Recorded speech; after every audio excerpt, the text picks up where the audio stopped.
Hello everyone, नमस्कार। हमारे YouTube channel में आपका हार्दिक स्वागत है।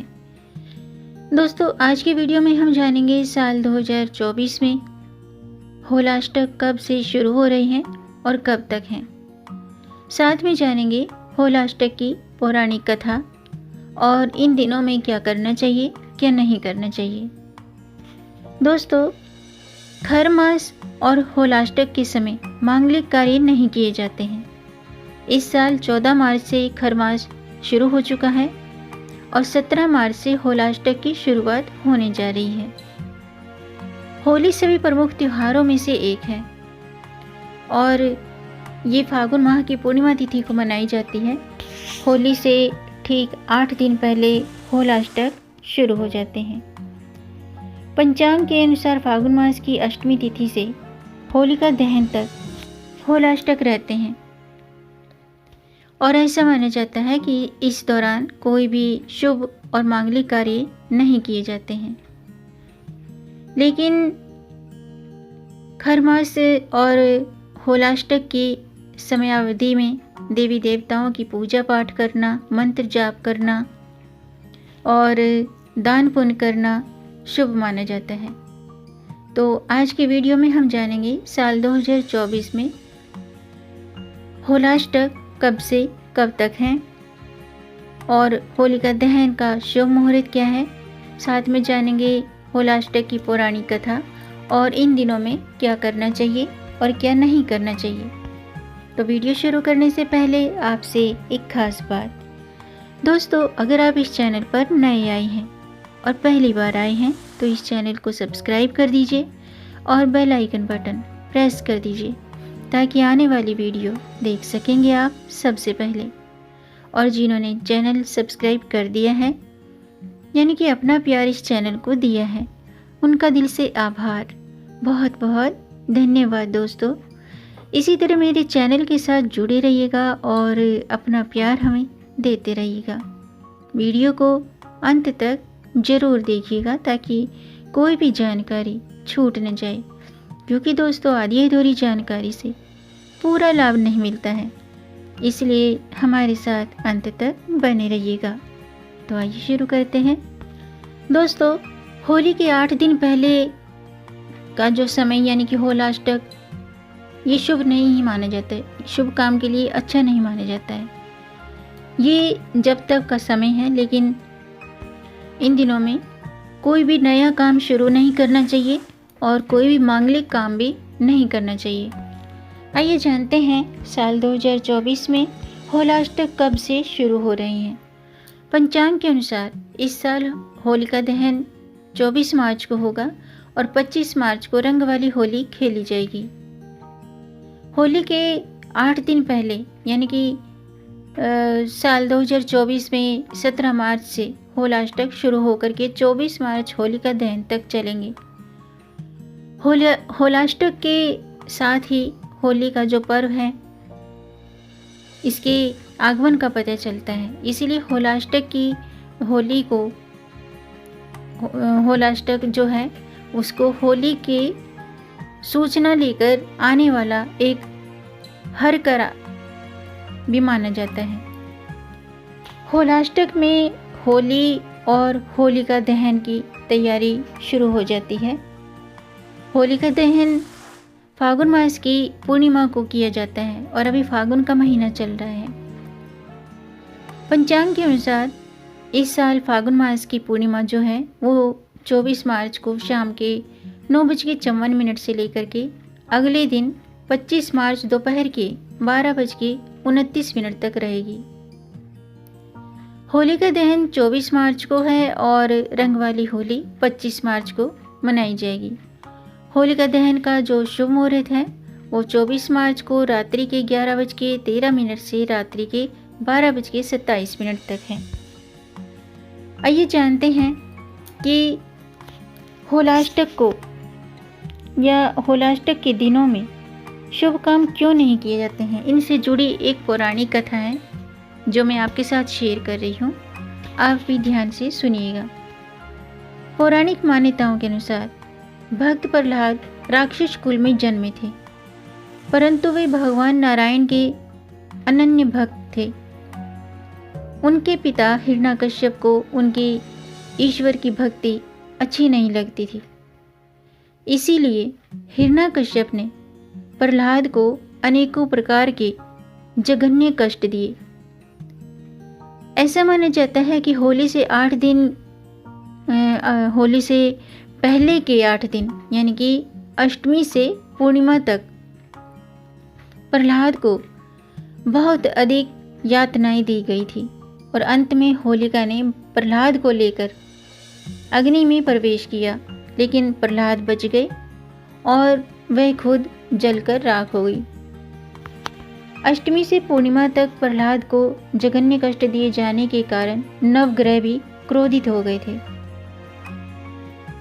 और ऐसा माना जाता है कि अब भी अष्टमी से पूर्णिमा तक नवग्रह भी उग्र रूप लिए रहते हैं और इसी वजह से मतलब यही कारण है कि इन दिनों में किए जाने वाले शुभ कार्यों में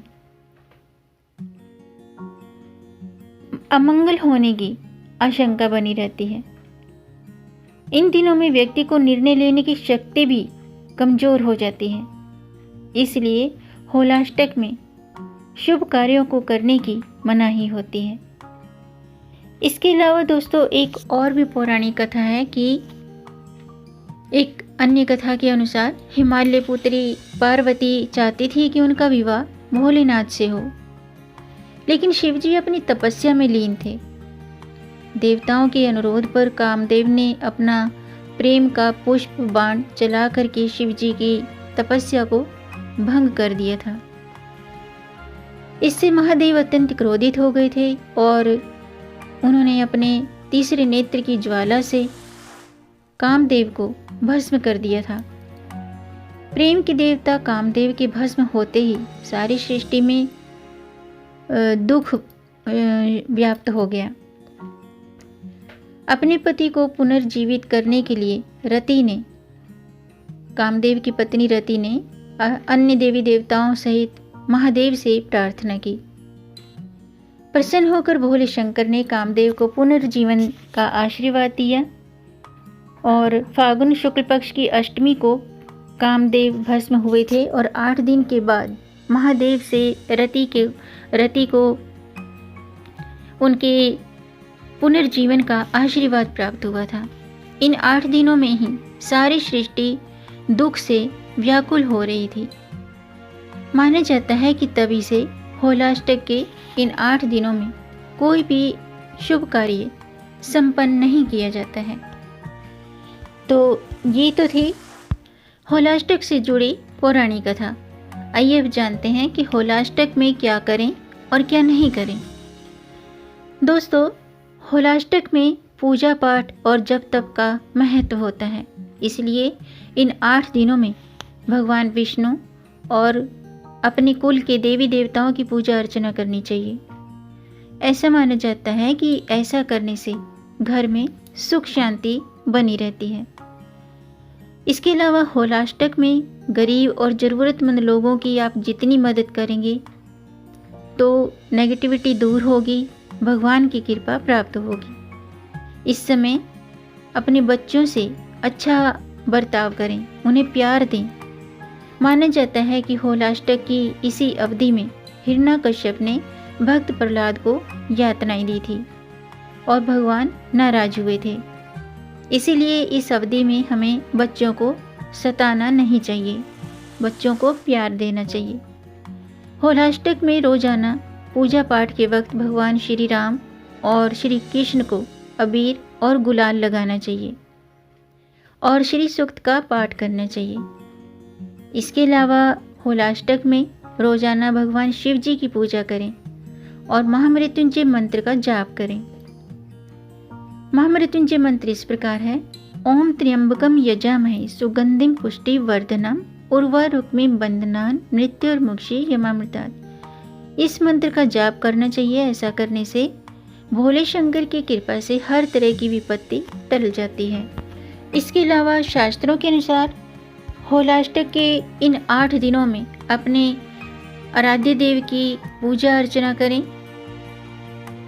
और इन 8 दिनों में व्रत रख सकते हैं तो व्रत रखें और दान पुण्य करें और गरीब ज़रूरतमंद व्यक्तियों की मदद करें।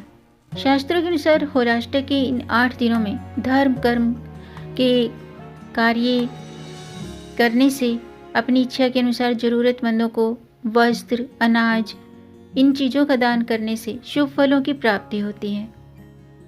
और इन दिनों में आप मांगलिक कार्यों को करने से बचें। मांगलिक कार्यों की शुरुआत भी न करें। इन दिनों में 16 संस्कार जैसे कि नामकरण संस्कार, जनेऊ, गृह प्रवेश, विवाह जैसे शुभ कार्य नहीं करने चाहिए। इस दौरान कोई भी शुभ काम या कोई भी नया काम नहीं करना चाहिए। होलाष्टक के इन 8 दिनों में आप नया वाहन या भूमि या घर पूजन, गृह प्रवेश ये भी कार्य नहीं करने चाहिए। इसके अलावा होलाष्टक के दौरान यज्ञ और हवन जैसा धार्मिक अनुष्ठान ना करें, क्योंकि इस समय अनुष्ठान का पूर्ण फल पाने में समस्या आती है। और होलाष्टक में किसी भी नए सामान जैसे कि सोना चांदी, इनके गहने और घरेलू सामान भी खरीद कर लाना शुभ नहीं माना जाता है। और होलाष्टक में मकान या फिर ज़मीन खरीदने या वाहन खरीदने जैसे महत्वपूर्ण कार्य भी नहीं करने चाहिए। यहाँ तक कि इस समय एडवांस पेमेंट भी नहीं करनी चाहिए। तो आज के लिए बस इतना ही। उम्मीद है आपको ये जानकारी पसंद आई होगी। अगर आपको जानकारी अच्छी लगी हो तो आप इसे लाइक कर सकते हैं और इस जानकारी को आगे बढ़ाकर अपनी फैमिली में, अपने फ्रेंड्स में ज़्यादा से ज़्यादा शेयर कर दीजिए ताकि औरों को भी इससे लाभ प्राप्त हो। और अगर आपका कोई प्रश्न है या कोई सुझाव है तो कमेंट बॉक्स में ज़रूर लिखिएगा और मेरे चैनल को सब्सक्राइब ज़रूर कीजिएगा ताकि आने वाली वीडियो देख सकेंगे आप सबसे पहले। वीडियो को अंत तक देखने के लिए आपका बहुत बहुत धन्यवाद। मिलेंगे नई जानकारी के साथ, तब तक आप खुश रहें, स्वस्थ रहें, अपना ख्याल रखें और अपनों का भी ख्याल रखिएगा। जय श्री हरि, हर हर महादेव।